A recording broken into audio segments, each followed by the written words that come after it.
යාළුවනේ අපි සිංගල අකුරු ඉගෙන ගන්න යන්නේ. ට අකුර තියෙන ෆිෂ් ගන්න. ට අකුර තියෙන ෆිෂ් ගන්න. ඒ මොකක්ද ඒ අකුර? ට නේද? දැන් ඊ අකුර තියෙන ෆිෂ් ගන්න. හොඳට බලන්නකො අකුර දිහා. හොඳට බලන්න. ල අකුර තියෙන ෆිෂ් ගන්න.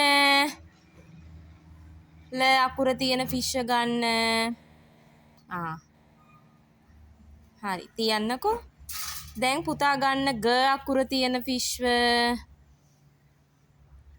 ඒ අකුර මොකද්ද පුතේ? ග. ග තියන්න ප්ලේට් එකෙන්. දැන් ගන්න ර අකුර තියෙන ෆිෂ් ගන්න. ර අකුර තියෙන ෆිෂ්. දැන් එයාවත් අරන් තියන්නකෝ. ප්ලේට් එකෙන් තියන්න.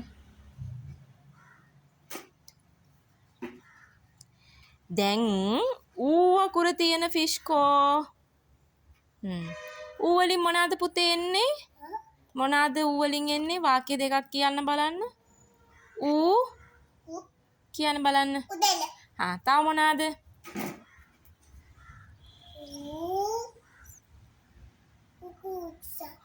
උකුස්සා. ය අකුර ගන්න. ඒකෙන් මොනවාද එන්නේ? ය වලින් මොනවාද එන්නේ?